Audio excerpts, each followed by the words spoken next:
Good morning and welcome to Frank's School, 7th year, 75th day, first video.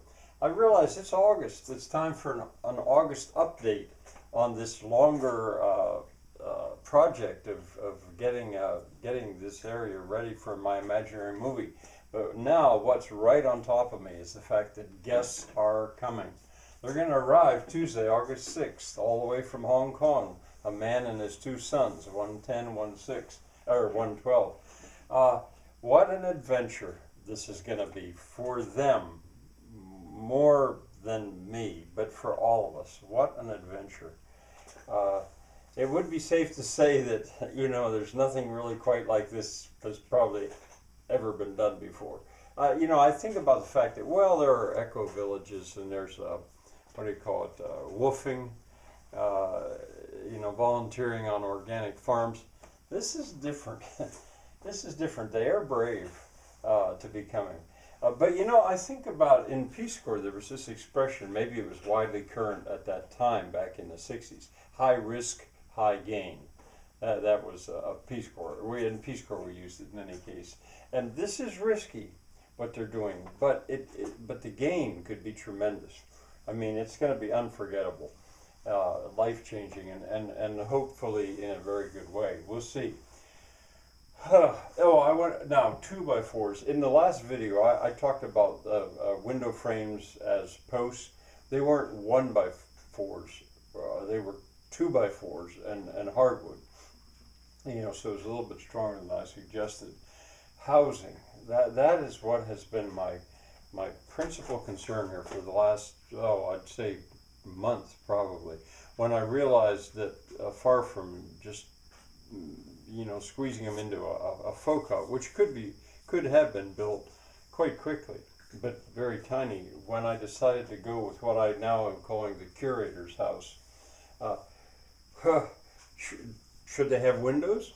There's no windows. There's openings, but there's no windows there. Do they want windows? I've got windows. I can put windows in there. But I thought, well, maybe I'll ask them. Do you want windows? Because it's really very nice the way it is when the weather's right. What about a door? I have a little bit of wire to keep the goats and animals from going in there, but should we put a door on there? What if there's a hurricane? It's August, and the weather has been actually quite hot, and it looks like the weather's going to be pretty nice.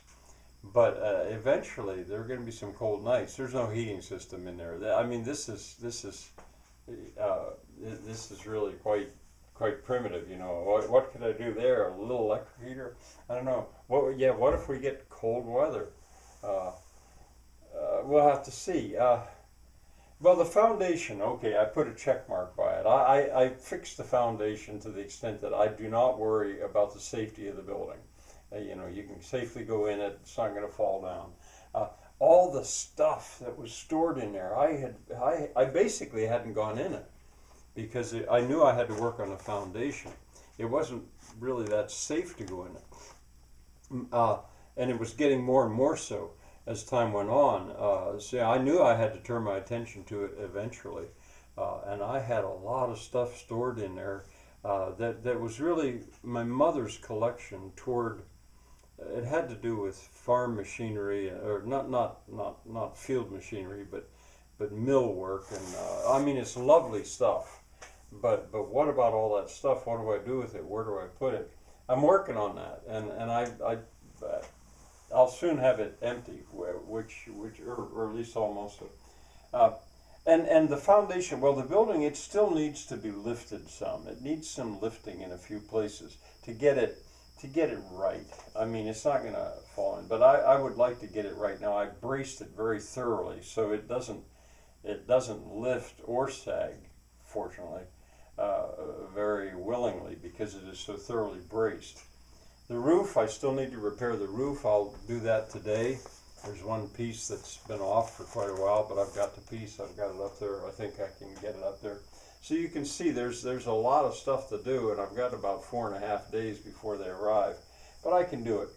But this curator's house, at a certain point, I don't know when, I realized it can be very nice. almost luxurious. The place that it is set in the midst of all this, right above a meadow, with the animals around, with the garden, with the waterfalls, with the water supply, it can be very nice, but it isn't there yet.